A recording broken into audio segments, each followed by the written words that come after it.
What if I told you that the problem destroying your peace isn't what happened to you, but what your mind keeps doing with it? You replay the conversation. You analyze the message. You imagine what could go wrong. You create 10 different futures, then suffer through every single one of them before any of them even happen. And the cruelest part is this: while you are trying to think your way into safety, you are actually thinking yourself into paralysis. Imagine this. It is 2 o'clock in the morning. You are lying in bed, staring at the ceiling. Tomorrow matters. There is a decision you need to make. Maybe it is about your career, maybe a relationship, maybe your future. You tell yourself, I just need to think about this a little more. So you do. One possibility becomes 3. 3 become 10. You imagine failure, then embarrassment, then rejection, then consequences that haven't even happened. Your heart starts racing. You check your phone. You reread an old message. You construct imaginary conversations with people who aren't even there. And suddenly, you are no longer solving a problem. You are feeding a machine. That machine is overthinking. The Stoics understood something about the human mind that remains painfully relevant today. Peace does not come from controlling everything that happens. Peace comes from learning what deserves your attention and what does not. Epictetus, one of the greatest Stoic philosophers, began his teachings with a brutally simple distinction. Some things are within our control, and some things are not. That idea sounds almost too simple. But imagine applying it to every anxious thought that enters your mind. What if they don't like me? Not fully under your control. What if I fail? The outcome is not completely under your control. What if something goes wrong tomorrow? Not under your control. What can I do right now? That is under your control. And that is where the Stoic method begins. The first step to stopping overthinking is not to think harder. It is to separate reality from imagination. Because most overthinking is not actually happening in the present moment. It is your mind rehearsing possible pain. You aren't experiencing tomorrow. You are experiencing a simulation of tomorrow. You aren't experiencing rejection. You are experiencing the possibility of rejection. You aren't experiencing failure. You are experiencing a story about failure. And your nervous system often doesn't care whether the threat is real or imagined. This is why Marcus Aurelius repeatedly reminded himself to return to the present and deal only with what was immediately in front of him. The Roman emperor had armies, political enemies, disease, death, war, and enormous responsibilities surrounding him. Yet his philosophy repeatedly brought him back to one question. What is required of me now? Not next month. Not 5 years from now. Not what might happen. Now. Imagine you receive a message from someone you care about. You send a thoughtful response. Hours pass. No answer. Your mind begins. Did I say something wrong? Are they angry? Maybe they're losing interest. Maybe something happened. Maybe I should send another message.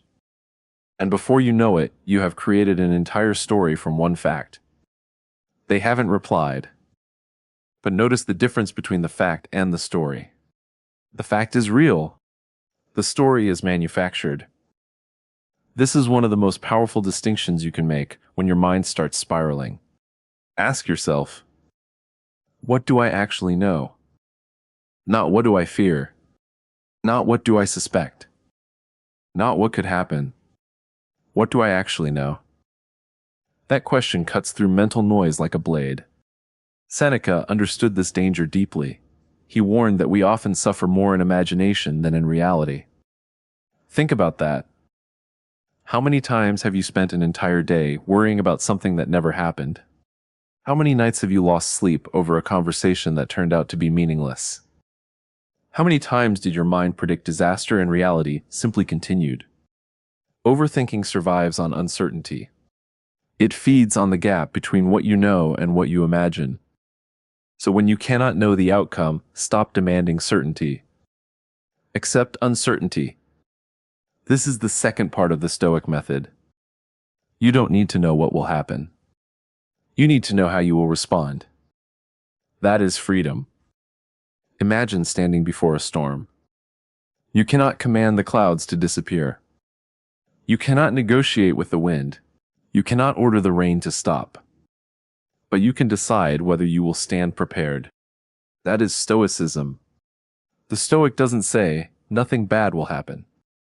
The Stoic says, whatever happens, I will meet it with reason.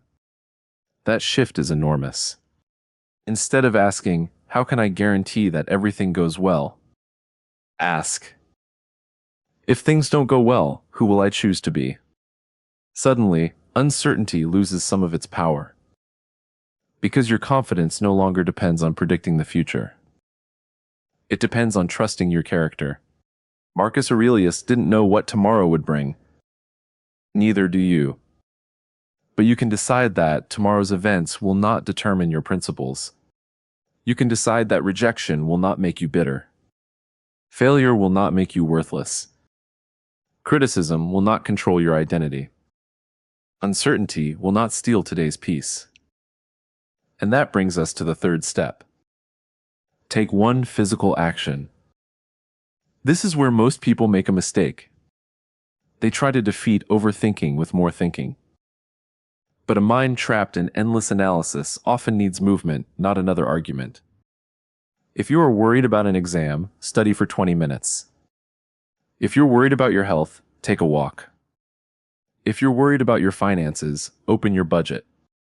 If you're worried about a difficult conversation, write down what you actually need to say.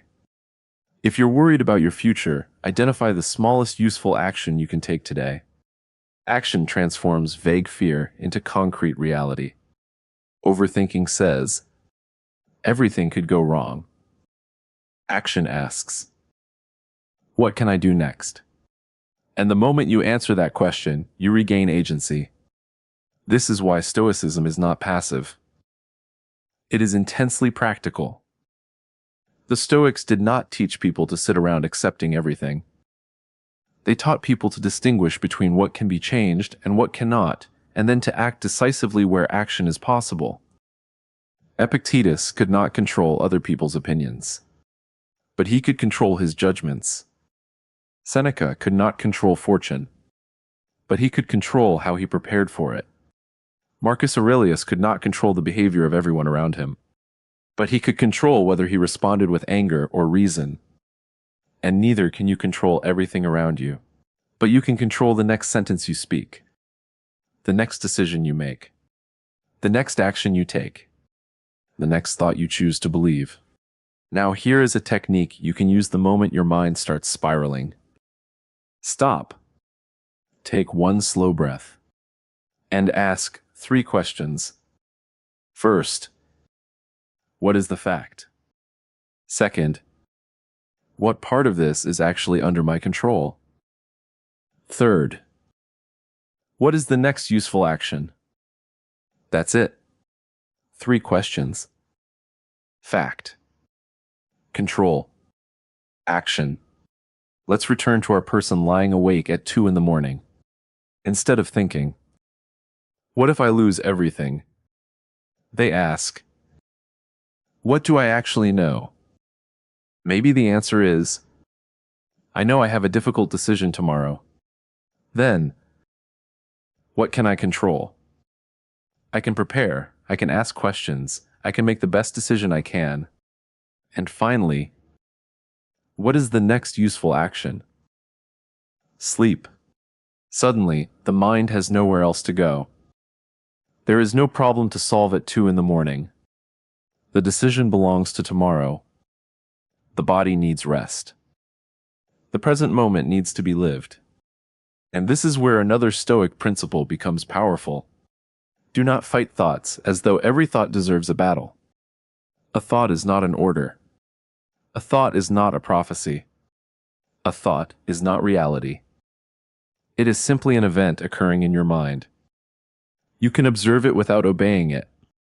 You can say, I am having the thought that I might fail, instead of, I am going to fail. That tiny distinction creates distance between you and your fear. You are not your thoughts. You are the one capable of examining them. And that ability is one of the foundations of Stoic practice.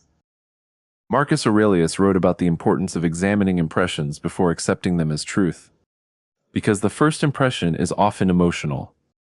The second step is judgment.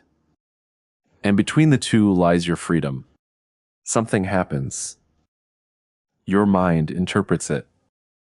Then you react. But you don't have to accept the first interpretation. Someone ignores you.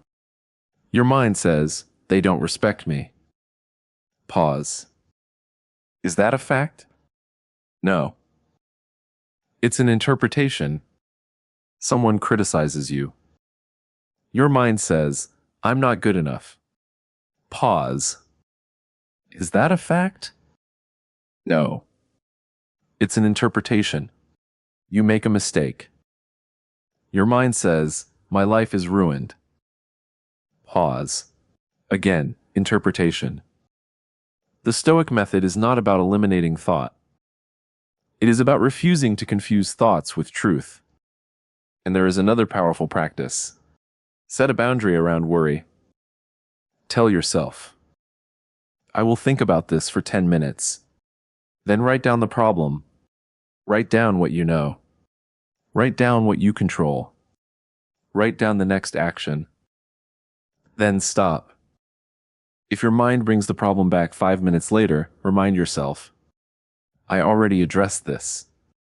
You don't need to solve the same problem 50 times. You don't need to rehearse the same conversation until every possible version has been exhausted. There comes a moment when thinking stops being preparation and becomes avoidance. And sometimes, overthinking is simply fear wearing the costume of intelligence. You tell yourself you're analyzing, but secretly, you're afraid to act. You tell yourself you need more information, but secretly, you're afraid of making the wrong choice. You tell yourself you're preparing, but secretly, you're postponing discomfort. The Stoics would challenge this, because life does not reward perfect certainty. Life rewards the courage to act despite uncertainty. No decision comes with a guarantee. No relationship comes with a guarantee. No career comes with a guarantee. No tomorrow comes with a guarantee. So stop asking life to guarantee your safety. Ask yourself whether you can remain steady without one. That is the deeper lesson. The goal isn't to create a mind that never worries. The goal is to create a mind that doesn't become a prisoner of worry. You will still have anxious thoughts. You will still experience uncertainty. You will still imagine possible futures. But now you know what to do. Return to the fact. Return to what you control. Return to the next action. Return to the present. Again, and again, and again. Because Stoicism was never about becoming emotionless. It was about becoming governed by reason rather than enslaved by impulse. So tonight, when your mind begins creating disasters that don't exist, don't fight every thought. Don't chase every possibility. Don't demand certainty from an uncertain world. Pause. Breathe. Ask, what do I actually know? What is within my control? What is the next useful action? Then do that action. And let the rest belong to the future. Because the future has never asked you to live it today. You only have today. You only have this moment.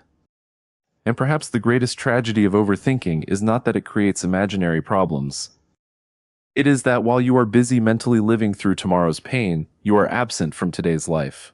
Marcus Aurelius understood the preciousness of the present because he understood something most people spend their lives avoiding. Everything is temporary. The conversation, the mistake, the embarrassment, the uncertainty, the fear, even you. So don't waste the little time you have trying to control what was never yours to control. You do not need a perfect future to have peace. You need a disciplined mind. You need the courage to face uncertainty. And you need the wisdom to say, "I will deal with tomorrow when tomorrow arrives." Tonight, let the unanswered question remain unanswered. Let the uncertain future remain uncertain. Let the thought pass without becoming your reality. You have done what you can. Now return to your life. Because peace does not come when every question has an answer. Peace comes when you no longer need every question to have an answer before you allow yourself to live.